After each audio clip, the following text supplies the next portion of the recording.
നമസ്കാരം. സെക്രട്ടേറിയറ്റിന് മുമ്പിലുള്ള PSC ഉദ്യോഗാർത്ഥികളുടെ സമരം ഇന്ന് 23-ാം ദിവസത്തിലേക്ക് കടക്കുകയാണ്. വലിയ രീതിയിലുള്ള അനീതിയാണ് അവർ നേരിട്ടിരിക്കുന്നത്. 11,000 പേരുള്ള റാങ്ക് ലിസ്റ്റിൽ നിന്ന് വെറും 123 പേർക്കാണ് നിയമനം ലഭിച്ചിരിക്കുന്നത്. 4 ജില്ലകളിൽ ഒരൊറ്റ നിയമനം പോലും നടന്നിട്ടില്ല.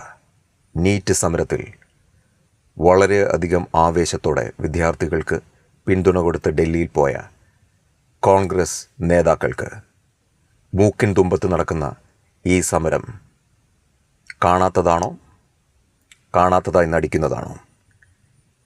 എങ്ങനെ സാധിക്കുന്നു ഇത്തരത്തിൽ നീതിക്ക് വേണ്ടിയുള്ള ഒരു സമരത്തിന് നേരെ മുഖം തിരിക്കാൻ?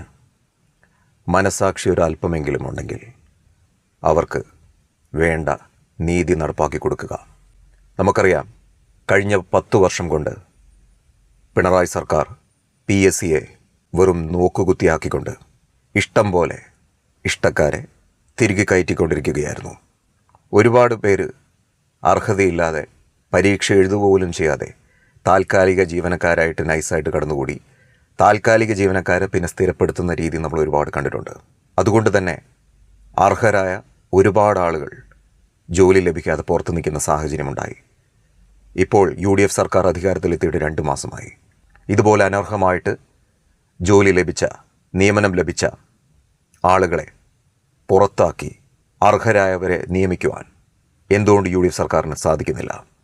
അനർഹരായവരെ, അനർഹമായിട്ട് കടന്നുകൂടിയ ആളുകളെ പുറത്താക്കിയാൽ മാത്രം മതി വർഷങ്ങളായിട്ട് ഓർക്കം പോലും നഷ്ടപ്പെടുത്തി ഇതിനു വേണ്ടി കഷ്ടപ്പെട്ട ഈ സമരം ചെയ്യുന്ന ഉദ്യോഗാർത്ഥികൾക്ക് ജോലി കൊടുക്കുവാൻ. എന്തുകൊണ്ട് അതിനുള്ള ആർജവം UDF സർക്കാരിനില്ല? നിങ്ങൾക്ക് പിന്നെ എന്ത് ധാർമ്മികതയുണ്ടായിരുന്നു ഡൽഹിയിൽ പോയി സമരം ചെയ്യാൻ? അതായത് നിങ്ങൾക്ക് ദോഷം വരുന്ന ഒരു കാര്യത്തിൽ നിങ്ങൾ ഇടപെടത്തില്ല. നിങ്ങൾക്ക് മേൽക്കൈ കിട്ടുന്ന, അല്ലെങ്കിൽ നിങ്ങൾക്ക് മേനി നടിക്കാൻ കിട്ടുന്ന ഒരു അവസരമാണെങ്കിൽ നിങ്ങൾ ഭയങ്കര നീതിബോധമുള്ളവരായി മാറും. എന്ത് തരത്തിലുള്ള ഇരട്ടത്താപ്പാണിത്? ഒരു തരുമ്പെങ്കിലും പ്രതിബദ്ധതയുണ്ടെങ്കിൽ എത്രയും പെട്ടെന്ന് അവരുടെ ആവശ്യങ്ങൾക്ക് ചെവി കൊടുക്കുക. നീറ്റ് പരീക്ഷയിലെ വിദ്യാർത്ഥികൾ നീതി അർഹിച്ചതുപോലെ തന്നെ ഇവിടെയുള്ള നമ്മുടെ സഹോദരങ്ങളും നീതി അർഹിക്കുന്നുണ്ട്. അതോ ആരെങ്കിലും ഒരാൾ ആത്മഹത്യ ചെയ്തിട്ട് വലിയൊരു യുവാക്കളുടെ പ്രക്ഷോഭമായി ഇത് വളർന്നതിന് ശേഷം ഇടപെടാനാണോ UDF സർക്കാർ കാത്തിരിക്കുന്നത്? അങ്ങനെയാണെങ്കിൽ ഒരു കാര്യം ഓർമ്മിപ്പിക്കുന്നു, ആ തരത്തിലുള്ളൊരു പ്രക്ഷോഭം ഉയർന്നാൽ പിന്നെ വിദ്യാഭ്യാസ മന്ത്രിയുടെ രാജിയും കൂടെ ഈ പറയുന്ന ഉദ്യോഗാർത്ഥികളും അവരെ സപ്പോർട്ട് ചെയ്യാൻ പോകുന്ന യുവതലമുറയും ആവശ്യപ്പെടും. അത് ഓർമ്മയിൽ വെച്ചാൽ UDF സർക്കാരിന് നല്ലത്. യുവാക്കളെ വെല്ലുവിളിക്കരുത്. അവരുടെ ശക്തി എന്താണെന്ന് ഡൽഹിയിൽ നിങ്ങൾ തിരിച്ചറിഞ്ഞു കഴിഞ്ഞതാണല്ലോ. അതുകൊണ്ട് പരീക്ഷിക്കരുത്.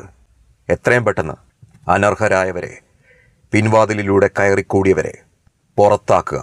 ആ തസ്തികകളിലേക്ക് അർഹരായവരെ നിയമിക്കുക.